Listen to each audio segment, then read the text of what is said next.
Little 3-year-old Elijah Vue from Wisconsin has been missing for weeks now, and from the sounds of it, things are just getting worse. His mother, Katrina Bauer, has lied to the police, and her boyfriend, Vang, as well. Both of them have been charged with neglect and lying to the authorities, but now Katrina has even more charges, and her family member even wrote a plea to the judge. And yet still no sign of Elijah. Authorities combed everywhere, yet this little boy has just vanished into thin air. I'm Linda with It's a Crime, so now let's get into it.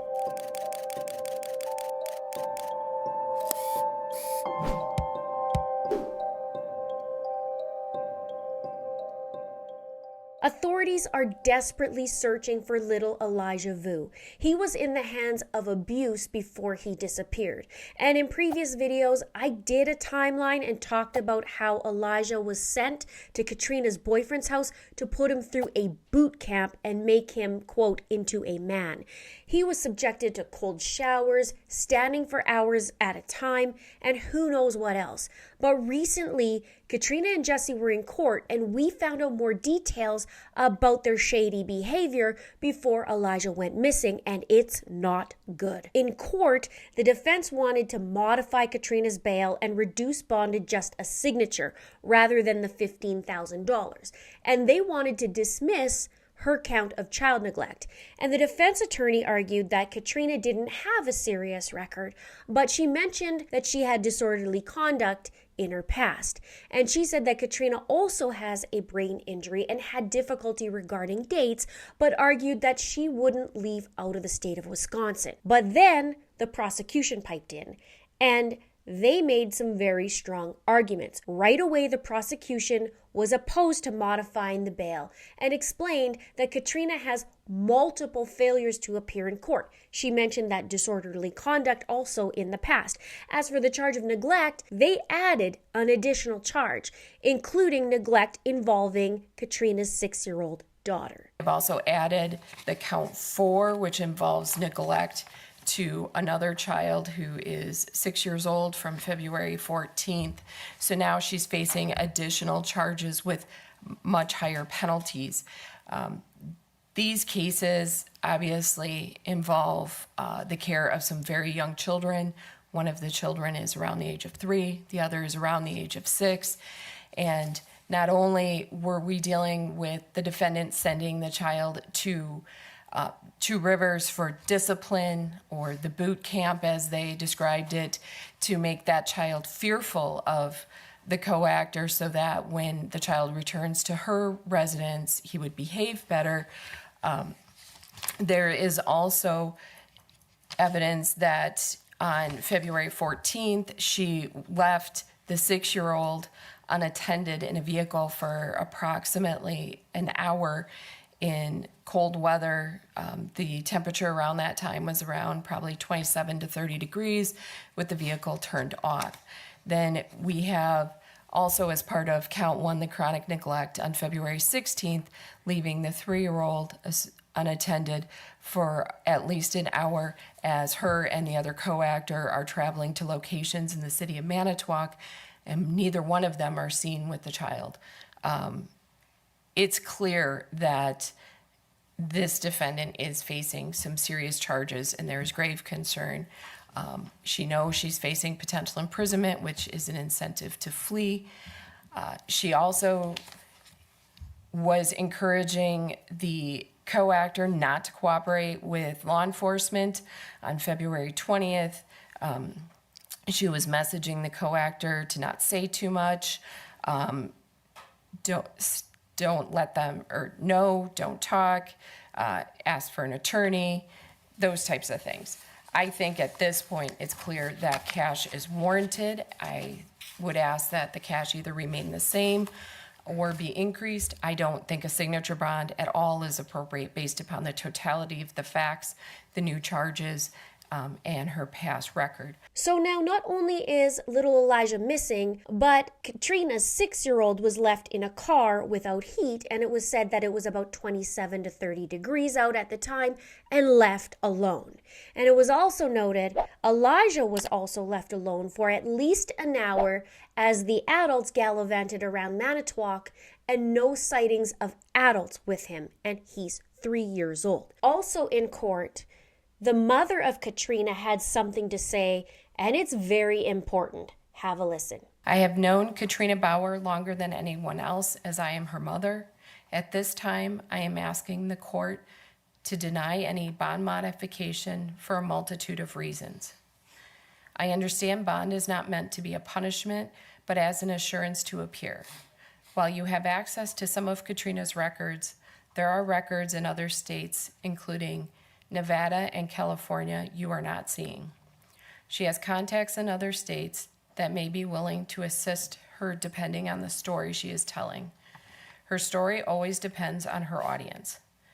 At this time, rather than aligning in locating her son, she feels the need to reiterate what a good guy Jesse is and is fully defending him and his actions.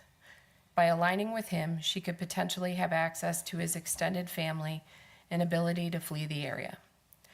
Katrina routinely will blame anyone and everyone for what happens without taking responsibility for her actions.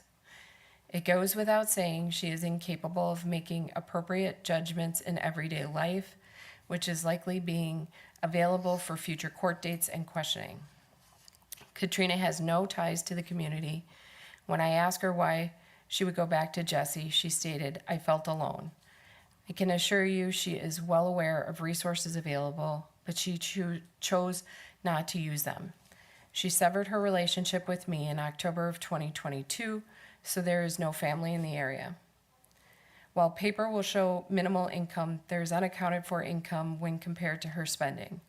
I am aware she allowed Jesse to claim her children as dependents on his taxes, and he gave her half the refund they received. I am also aware she receives food stamps for a child not in her care and has miscellaneous unclaimed income.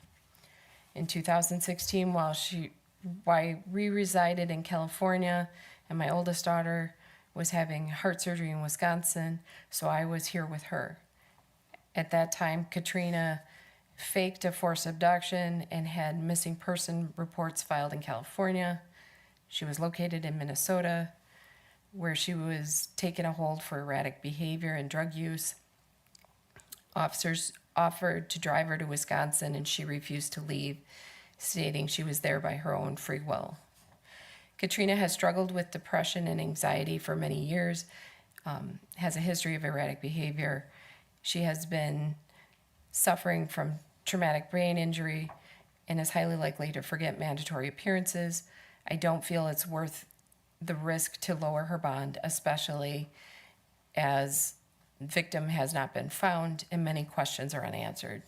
She does need to be held accountable for what rules out in the future, and I feel releasing her, she would be a flight risk.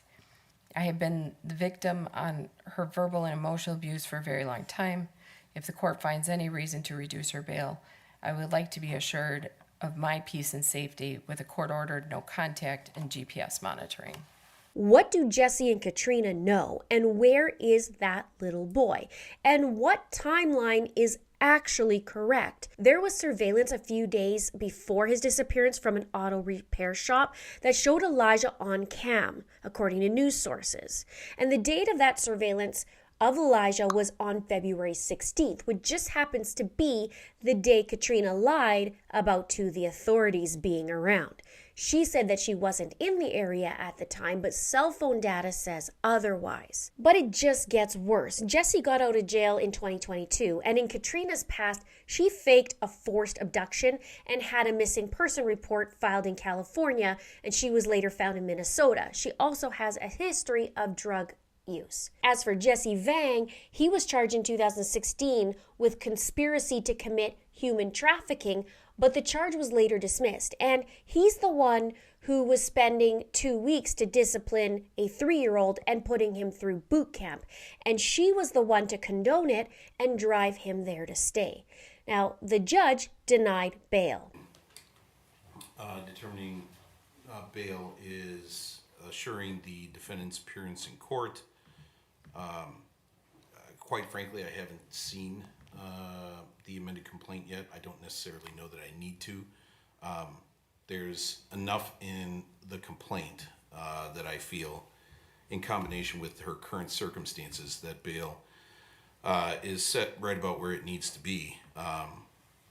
And of primary concern to the court is that, based on the allegations in the original complaint, her son was missing and she was not being truthful with law enforcement about whether or not she was in the area. That, in combination with the fact that she, at least for now, has an address in Wisconsin Dells. I know Attorney Larson makes reference to the fact that, it's the state of Wisconsin, and she may have residents an opportunity to reside in Two Rivers. It's certainly going to take more than opportunity in the borders of the state to make the court feel assured that she would appear.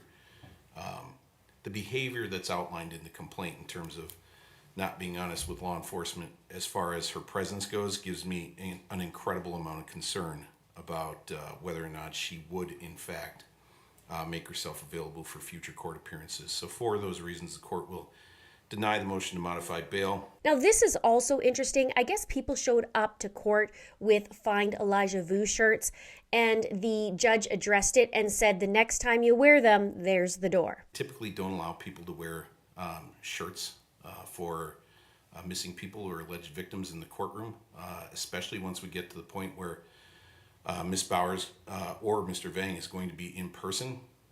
I have no problem with the fact that people have them. I understand why, and I got no problem if people want to cover them up with a jacket, but I typically don't allow those to be worn or exposed in the courtroom. It's not the kind of thing I was going to make a big deal about today and have people removed, but I'll let you know going forward. You show up wearing the shirt, you'll be shown the door. So, and it's not for any reason other than I'm trying to maintain the temperature in the courtroom here and not have people get too excited. So with that, we'll be adjourned on this case. It even gets worse from there. Authorities found a now deleted photo on Katrina's phone showing Elijah blindfolded and bruised. In the criminal complaint, the photo was deleted about an hour after it was taken, and it showed Elijah laying on a bed blindfolded.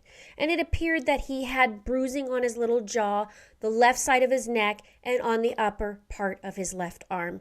Also, according to court documents, Katrina's cell phone data shows that she arrived at Jesse's house on February 14th around 2:30 in the morning in Two Rivers at the apartment, and she had her 6-year-old in tow.